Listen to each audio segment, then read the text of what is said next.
Good afternoon. My name is Elisa Campana. I am the Program Director for the Virginia Peninsula Chamber of Commerce.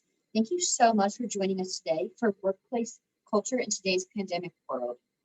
Before we get started, I'd like to encourage you, and Shelley would do the same, to please give us any questions or comments that you have, as we'd like to make this as interactive as we can.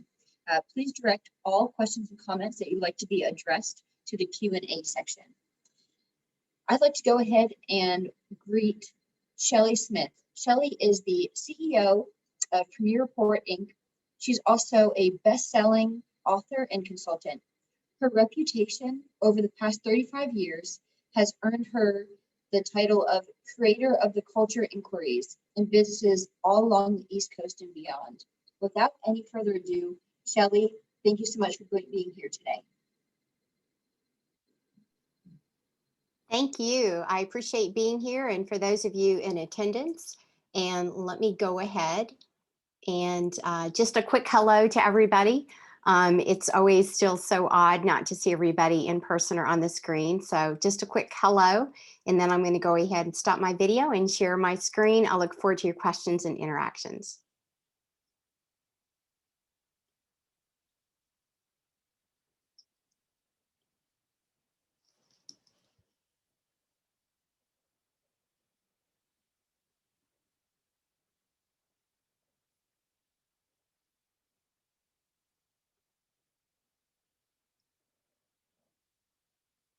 All right, just making sure you should see the PowerPoint at this point, and if you can't, then I know somebody will come off mute and give me a heads up. So today we're going to focus on, very deliberately, I'm going to talk to you about workplace culture in today's environment. What's helping you, maybe what's hurting you, how do you even know? So I'm going to give you a list of things to look at. I'm going to give you some information from a statistic standpoint. You can't have a presentation without some stats. There's been a lot of surveys. So I pulled from Harvard Business Review, certainly from Gallup, and certainly from SHRM, and I've got some stats that are loaded for you as well. And then I'm going to give you some things that you can do, some things that you can take away in order to kind of look at where are you inside of your team and your workplace culture, and how can you show up and just have a very intentional impact. And I'm going to give you some tools and tips and tricks around that. So some of the things I want you to ask yourself now is, if it's helping you or hurting you, these are some common ways that you can benchmark and to create sort of that dashboard reflection. So obviously turnover before, after, and during. The engagement, if you're using engagement surveys, the retention as a whole, your time to fill positions, how are you attracting your team members and keeping your talent as a whole? Have you done or are you doing trust surveys or trust organizational intentional team building exercises? How's the communication going? How are those communication strategies, very deliberate communication styles? How has that helped you or hurt you? Measuring the effectiveness, the efficiencies, where are we on track and off track? Customer service, internal service, vendor services. And then how's the conversations going? Tough conversations are always tough, but in a world that is full of adversity, that is more in the forefront, as well as the pandemic, there's been a lot more type of tough conversations. And then finally, measuring your branding, your image. What is the social media platforms out there? What are the conversations on Glassdoor? What is being said?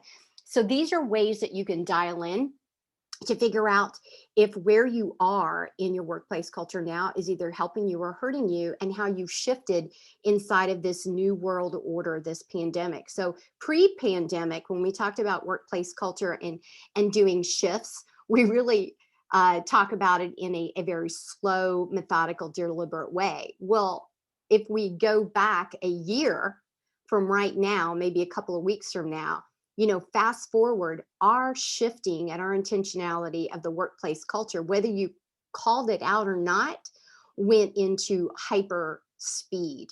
And the change was incredibly rapid, and we were all holding on to our seats to what was going to happen next. And it absolutely caused stress in a multitude of ways. I don't think any of us can deny that.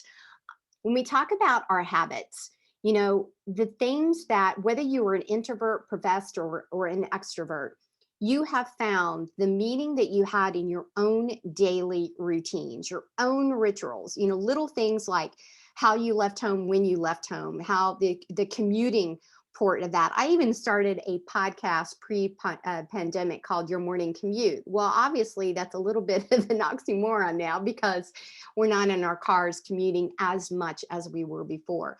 The way that we used to get a cup of coffee at work or going through the Starbucks line, and how we used to routinely even fill our water throughout today, those habits shifted and changed us.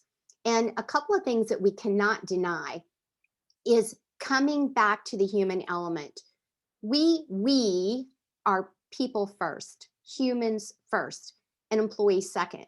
So whether it's yourself that you're referring to in this moment that's drawing you in to show up today's webinar, or whether it's something for your team, or whether it is something that you're looking for, maybe even a different type of environment, you've got to always remember that we are people first, we're humans first, and then we become employees. And coming back to that human element really drives some of the data that I want to share with you, and start to go into the paradigm shift that's happening. So the first thing is, a third of those surveys actually talked about and commented more that they don't necessarily trust the leaders, the executives, the owners in their business right now, doing the right thing during the pandemic. And there was a multitude of sub questions that actually went with that, but I found that to be interesting. More than 80% confirmed that their financial well-being was almost as important as that physical health and that total well-being state that we're hearing more and more about, the anxiety and the stress and the overall health wellness. A slight majority of the US employees actually said 51% feels a little bit less connected when they're working at home. Again, what's fascinating is whether you're an introvert or an extrovert inside of those subcategories. When we talked about, do we miss going to work? Really what it is that we're missing is the interaction, the human component, the tribe, the building the rapport, that actual connection, that collaborative moment. So whether you were an individual contributor or not, whether you were already a remote worker or a semi-remote worker, you had the mixed ability to come in the office or not, we're still missing, and we're having that a little bit of that separation anxiety.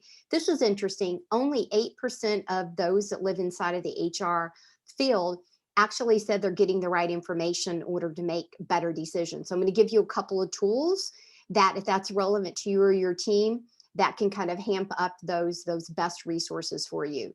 17% rated their employee experience as exceptional. 17%. I don't know about y'all, but that's depressing. 17%. We've got to work on that.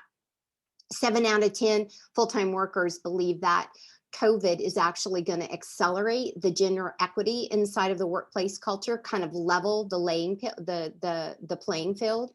2/3 actually feel like there's going to bring more work-life balance. And I'm going to get into that a little bit from a scheduling standpoint.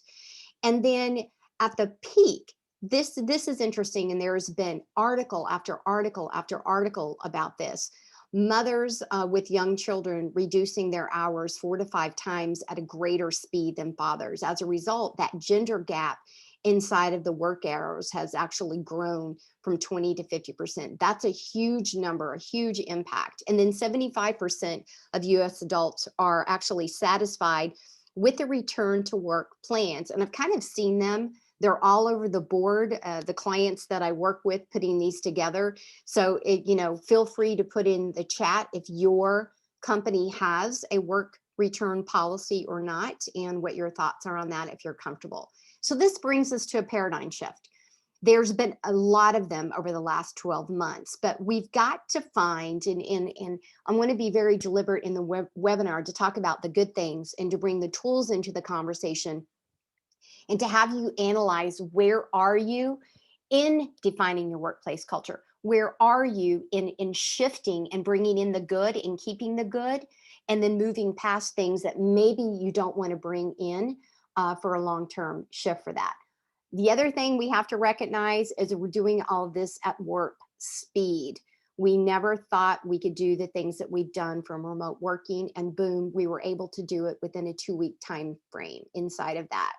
The other piece is that never to return, and this is a tree that's kind of growing in lots of directions, to illustrate the personal and the professional has never been more intertwined than it is now. The question becomes, are we ever going to come back and separate that, or is it forever locked inside? So what can we do? Let's talk about understanding each of us individually. So your self-awareness. If you did not get an opportunity to take the open link that I gave you from Predictive Index, I encourage you to do so even after the presentation to get a little bit more information on your own personal hardwiring. And then once we have a better understanding of who we are, then we can lean into our team members. We've got to bring clarity inside of expectations. Clear is kind. Unclear is unkind. So often that is what derails our workplace culture immediately.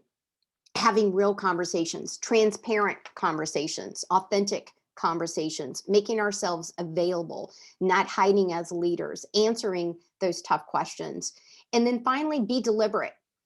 Create psychological safety. There's a lot of conversations around psychological safety, and that's a whole presentation in itself. But psychological safety in its simplest form is creating an environment that allows you, me, your team members to bring up things that are unclear, to question things, to have conversations and differences of opinion and not fear of getting in trouble.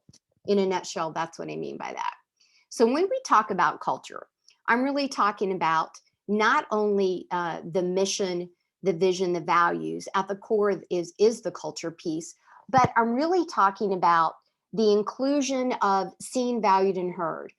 How do our values show up inside of our behaviors? What drives us and motivates us in order to take action to be seen, valued, and heard? And all of this is what relates back to and should always come back and align to our culture. And we're looking for team members and individuals who get it and who are aligned, purposely aligned.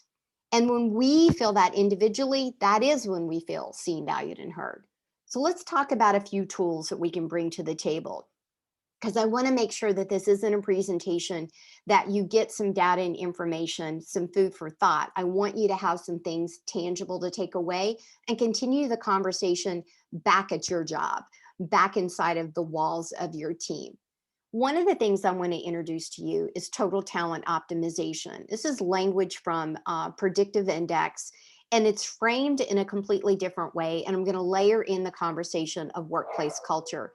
So here we talk about this from, I apologize for the dog noise in the background, but the business strategy is a normal conversation inside of the walls. What we also typically measure is a profit and loss statement, something that we measure maybe once a month, maybe quarterly, depending on how involved you are on the financial side. In between that is the total talent optimization. It's how do we analyze, curate, and create on an ongoing basis? How do we survey our team members? How do we deliberately design the strategy and the structures that actually go into total optimization? How do we hire right? How do we actually inspire on an ongoing basis? And how intentionally are we doing that? Think of this as the brain from the workplace flow inside of our ears, what we're listening and what we're seeing and what we're saying. The real work is done in the messy middle, metaphorically. As we move into different stages of a culture and team dynamics, you've got to ask yourself, is your team in cultivation? And what I mean by cultivating here is it a service-focused industry or workplace culture? And when I talk about service, I'm talking about the collaborative, the building of rapport from inside customers, employee to employees to vendors, to those that you serve, to your clients, to your prospects. Are you in the service mode? Are you in the exploring mode, meaning the innovation mode, the design thinking mode, trying to come up with a new way, a new business model, a new service line?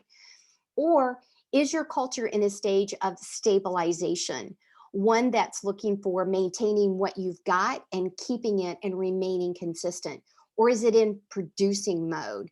One that is about growing the business, changing the business, adding to the service line, or maybe it's someplace on the in between.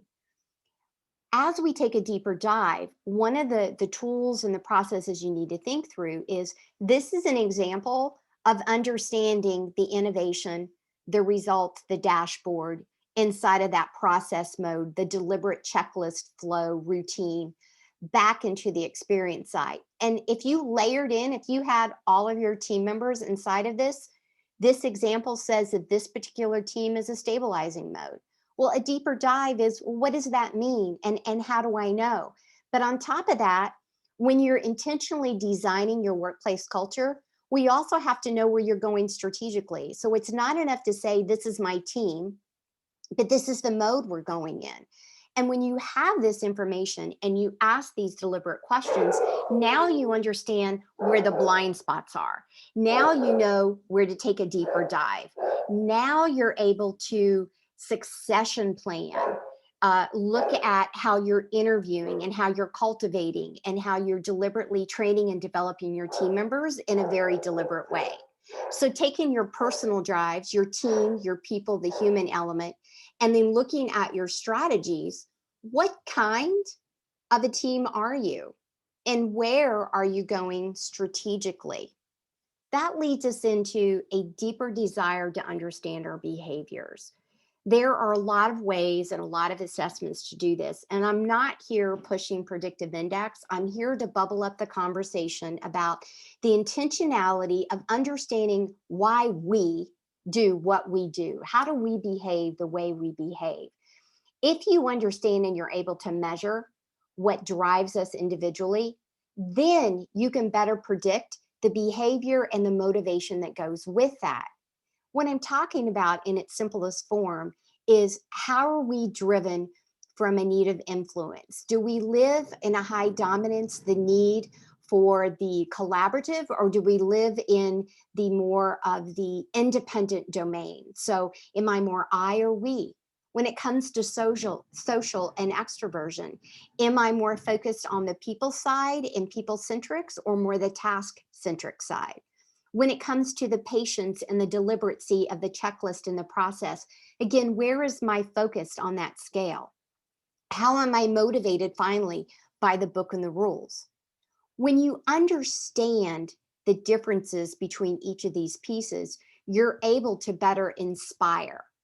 The assessment that I've gifted for this presentation before or after, some of you may have your reports in front of you right now.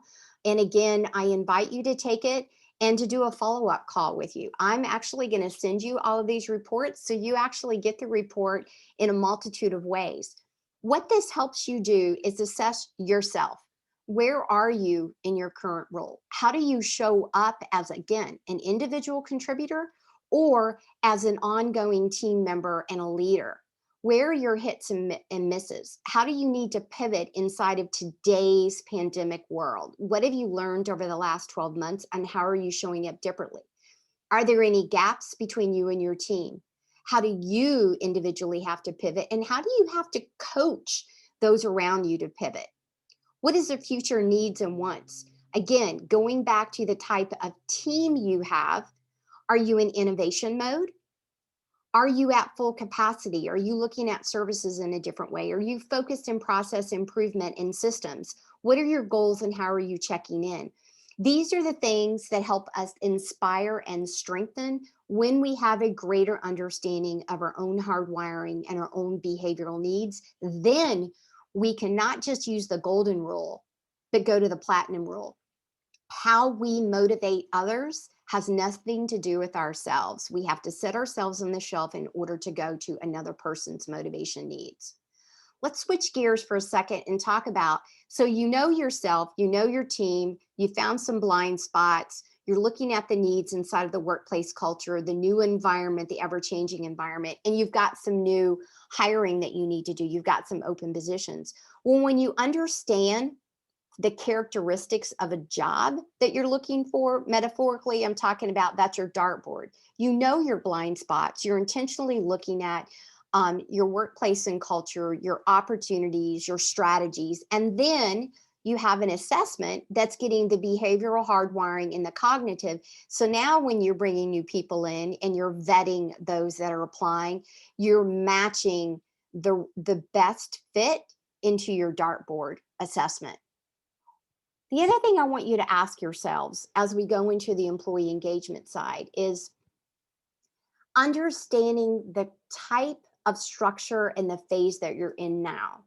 Some of you might be in a literal startup phase. And what is it that you're looking for? These happen to be little graphs from Predictive Index, they're profiling. So for those of you who have your report, that's an example of a graph.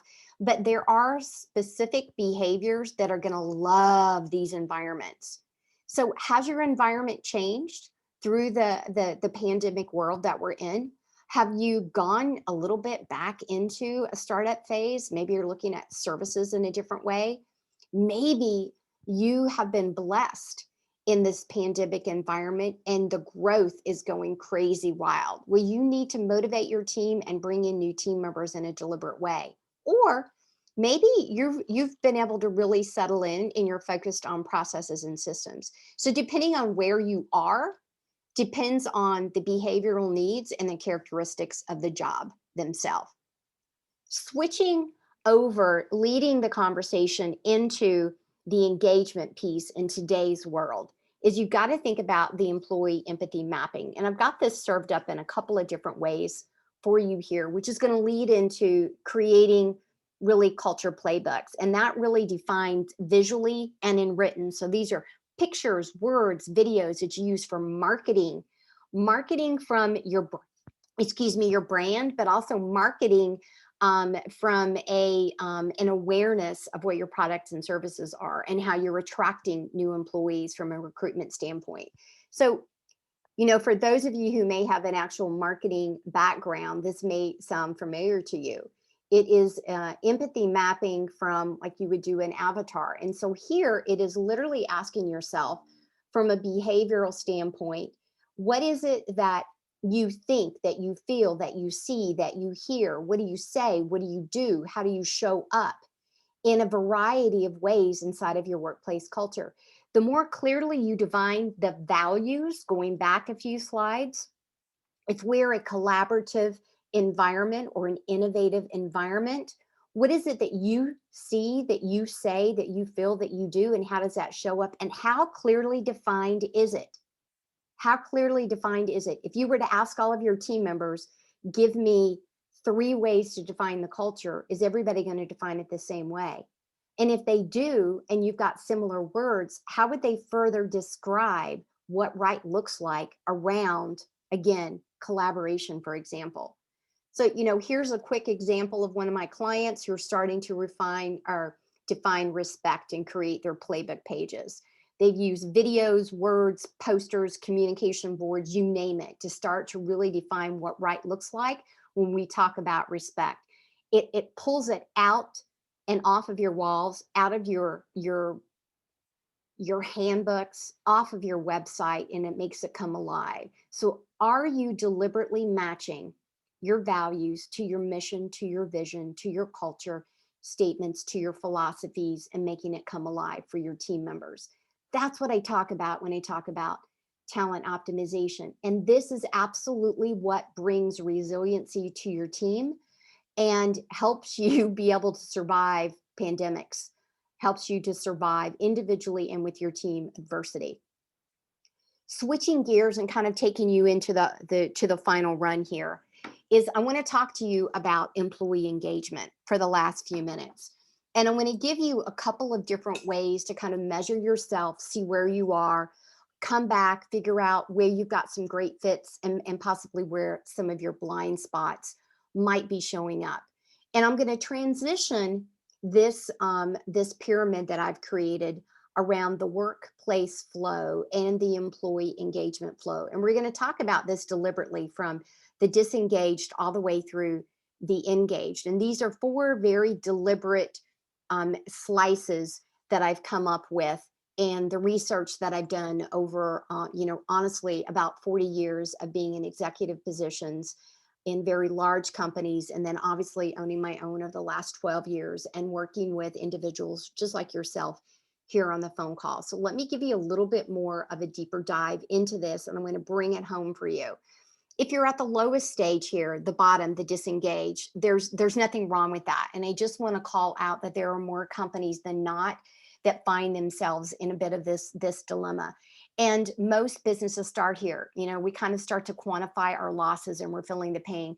You're probably experiencing, if you're here, some of the high levels of disengagement and some of the constant drama, maybe the workplace wars that inside of this that are taking place.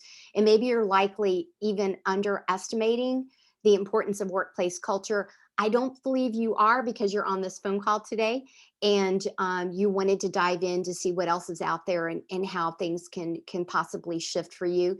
So here I want to ask you that a lot of times you just simply need to check your assumptions at the door and to start to gather the right data in order to help you to begin to take those next very deliberate steps. As we move into the next stage, here is where your organization, you individually, you as a leader, begins to naturally and quickly, when you move into this next level, you're really actually stopping intentionally the leaks that you found at the lower level. I'm going to give you more of that in just a second too. But at this stage, these are the symptoms. You have more clarity around your blind spots.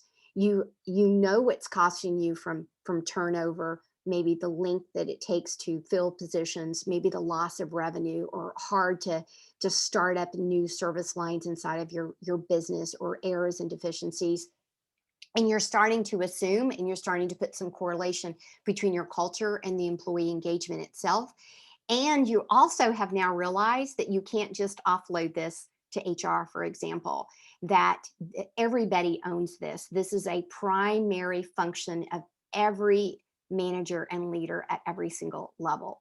To be successful at this level, you have to start turning your data into something far more actionable, far more strategic, and you've got to clearly articulate company-wide so everybody begins to buy in with all stakeholders, regardless of what the level is. Keep in mind, this includes all of leadership, all of your employee teams, even your clients and your customers and your vendors become very essential at this stage, which allows you to start that first layer of very intentional systemization.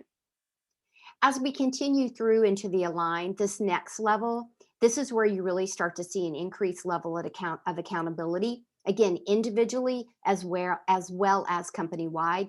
You may even get to this level and you've never experienced this before. So you're starting to get a little bit antsy in a good way about what else could be next. We're starting to get clear. We're starting to create some evergreen processes inside of this. And you're realizing that you can start to achieve this from a sustainability standpoint. What's interesting about this stage is this, again, where you become a little bit impatient. And it's not because there's anything going wrong per se, but because everybody is now bought in and they're at that itching stage of, I want more, I want more. So how do we continue to incrementally improve inside of this so people don't get anxious? We start to look at the currency. And for me, when I talk about the currency, employee engagement, on the surface level, I'm really talking about real currency. And this is how you can really take the culture quotient divided by the return on your culture. And there are many layers for that. And if you want to know more, by all means, just reach out. But I'm talking about hardcore annualized revenue profitability returns because of the engagement, because of the retention, because of the deliberate hires, because of the increased sales, because you've got the right people on the right seat, on the right butts. And you're really seeing your business grow regardless of what level that you have because of the synergy that's happening here. And now you're really beginning to thrive, and you're creating a very solid, consistent, infused, very deliberate culture inside of your entire organization. And a lot of times people ask me, for more, and how do you get there, and is this simple? Of course, there is nothing simple, but everything that's worth something is worth the deliberate time that it takes in order to get there. So, in today's world, there is the good, bad, and the ugly and the in between, but you've got to have a clear landscape of where you want to go. And again, I go back to culture playbook. What does right look like? How are you taking your strategies, deliberately hiring, deliberately coming back and having conversations with your team members and talking about exit interviews and talking about stay interviews? How are you deliberately checking in with them, human to human? How are you assigning goals with them, deliberately creating forward feedback? These are all the things that we have to do far more intentionally in today's world. Of course, I've always known that workplace culture was important. Of course, it's important or you wouldn't be here today. There's been a volume of shifts. My question to you is, how deliberate have you been on those shifts? You can onboard effectively virtually. How are you doing? Have you talked to people you've onboarded lately over the last year? Have you talked to them to ask what's working and not working? Have you sought their input? This is how you create, my friends, this engagement that you're looking for.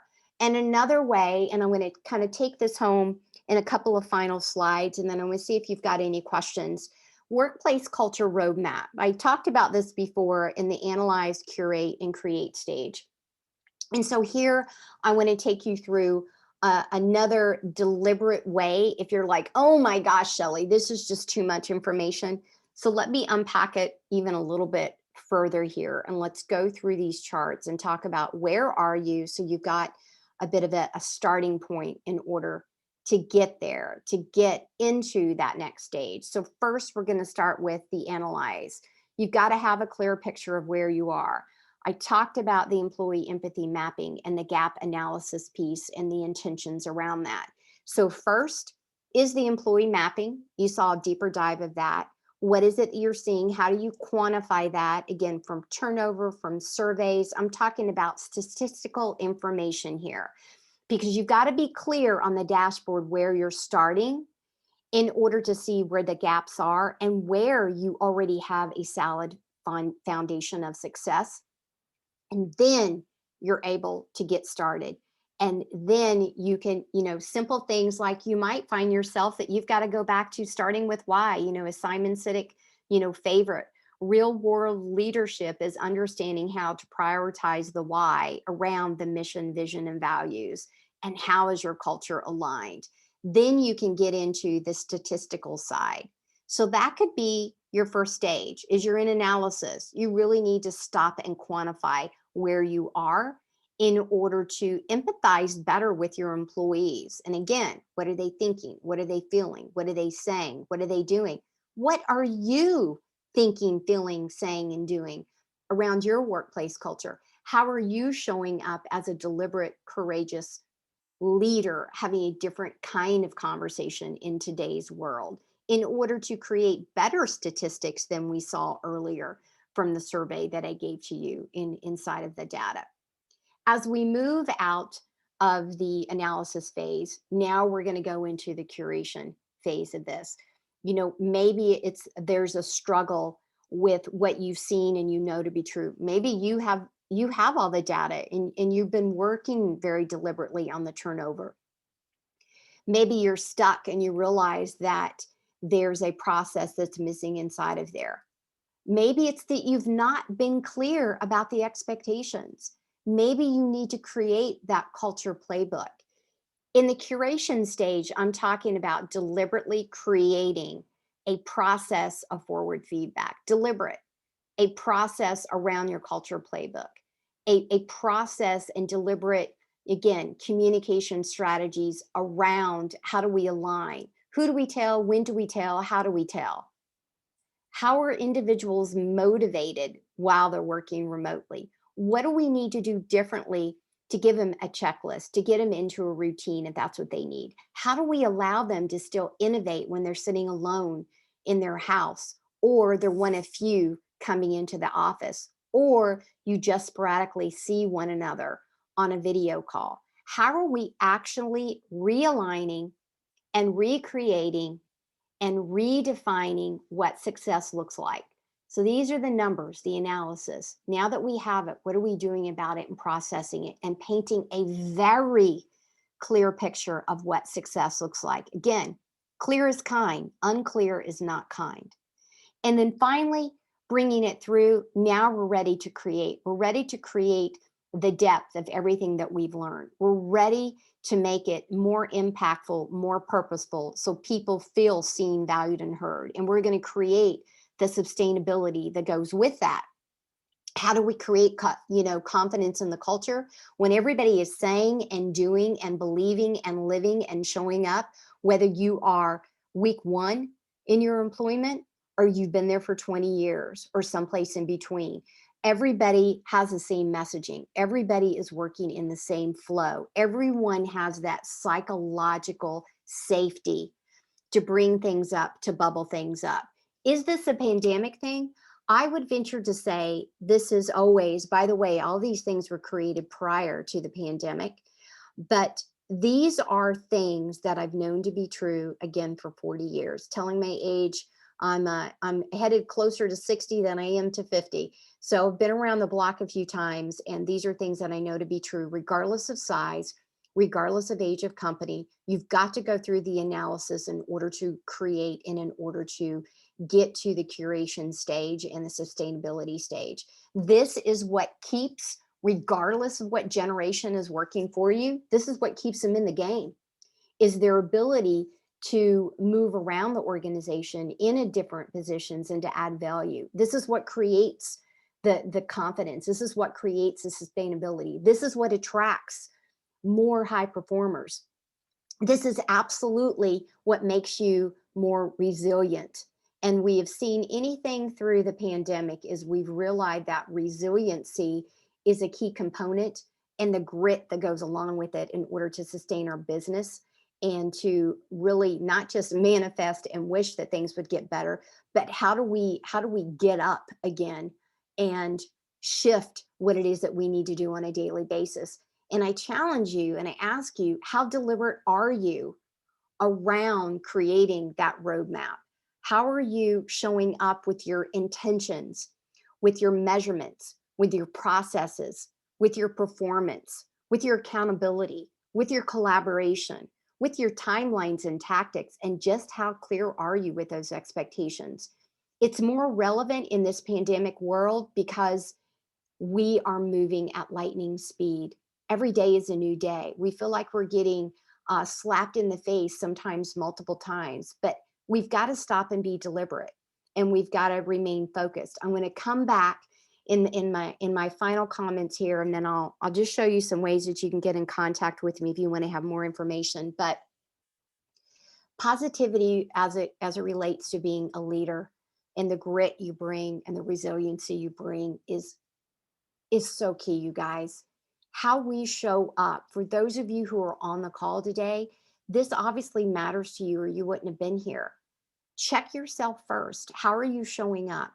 Where are you focusing with your team as a leader, as an individual contributor, as an owner, as an executive, as a salesperson, as a human resource person, as a board member, as an advisor, as a volunteer? How are you showing up? Are you bringing all of your natural behaviors to the task? And are you being very deliberate? And when you're working with others, are you being deliberate with them and clear on your message? This is how we survive a pandemic. This is how we deepen the intentional culture that we desire. So that's it for me for today. Here's some contact information. If you've got any questions, go back to the link. If you did not take the assessment ahead of time, go back to the link. I'll keep that open for a few more days. For those of you who took it, I've already sent you 6 core reports. If you've got some specific questions that you want to go over or take a deeper dive onto any of this, again, it's my gift from me to all of you. And I ask that you, if this is interesting to you, take action and let's schedule a phone call. And there's a few ways that you can get at it. So I'm going to stop my share and look at, there's some things in the chat to see if there's any questions. that have come across?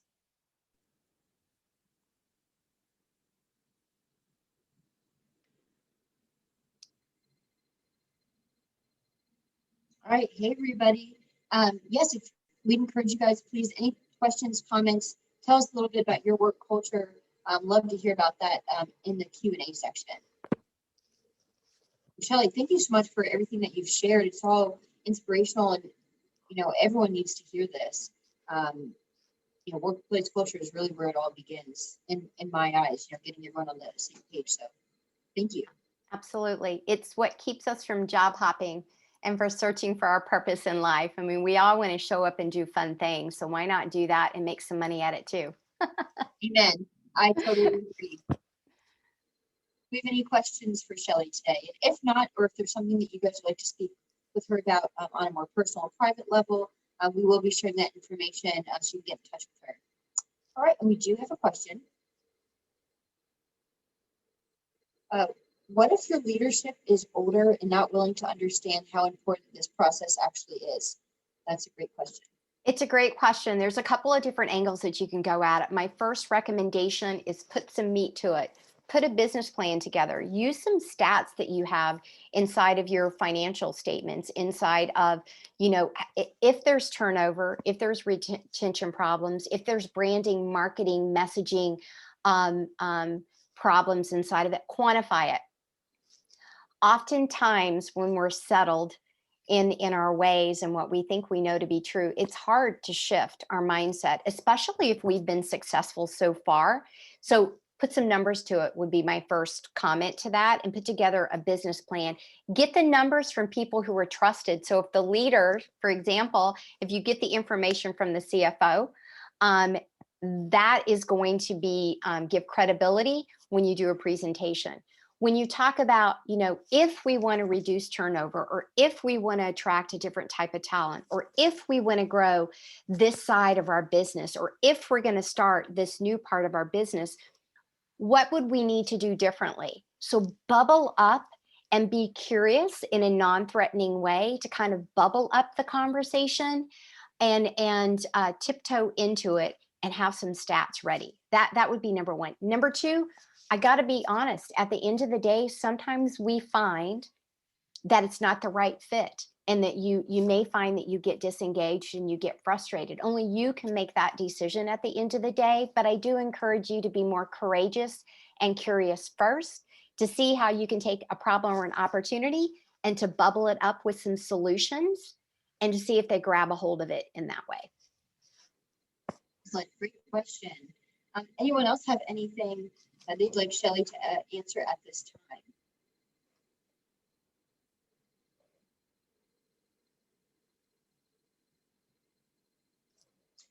I'll throw a question out there, Shelley. I've noticed a lot of larger corporations have all of these workplace culture, items in place. Smaller businesses don't always have, a focus on that. Whether you have, 2 employees or 10 employees or 20 or 25, even sometimes the focus isn't always on, the employee engagement and culture. What would be your tip for, getting businesses of all size, on board with that? Yeah, absolutely. Another great question and fair. So a couple of things. When people call me and they're smaller, like you said, or they're in the startup phase, if we do not define, again, I call it what right looks like, then things start to go amok, and we're going to define them. So when there's 2 people together working, we're starting to create an environment. So as simple as, how do we communicate? So if the 2 of you are the only team members and we're working together, regardless of whether you're calling it culture or not, we have to communicate. Everybody can agree communication is a part of any culture. So maybe I don't call it culture, but I'm talking about, how do we communicate? When should I call you? When should I send you an email? When is it important that we have a dialogue? What if I've got a difference of opinion with you? How do you want me to respond? So starting simple with some core values and or just core common things that you and I literally have to do every day, you're absolutely defining the culture. We're talking about what right looks like. I know when I need to XYZ when it comes to communication. Start simple, be very focused and very deliberate on it. If collaboration is a big thing, well, how do we collaborate? What does collaboration mean to you? How do I know if I'm actually collaborating with you? What am I saying? What am I doing? What am I thinking? How am I showing up? We're defining our culture when we do that. Awesome. Thank you so very much. That was great. Well, if anyone else has any questions, again, we will be sharing Shelley's contact information. So please feel free to reach out to her. I'll also send that to you guys in an email right after this event. So in wrapping up, we do have a couple of upcoming events I'd love to tell you guys about. Tomorrow, we have our next 757 Vision Series that is Bridging the Divide, Broadband Expansion to 757. This event is super important. We encourage everyone to attend. It's free. Enjoy lunch with us. It starts at 11:30. Registration, 12 o'clock is the official beginning of the event. And then in the evening, if you haven't gotten enough of us yet, we have our business connection after hours with Insperity. That's going to be a fun little get together virtually for us to do some networking. So if you enjoyed the webinar today, if there's a topic that you feel passionately about and would like to educate our community on, please reach out to me. We're always looking for new webinars and speakers. So we would love to get to work with you. I'd like to give a round of applause for Shelley. That was so informational. Again, something that everyone needs to hear. Appreciate all the questions that came in today and everyone for joining us. So thank you guys so very much. Have a great rest of your afternoon, and we hope to see you again very soon. Shelley, thank you again.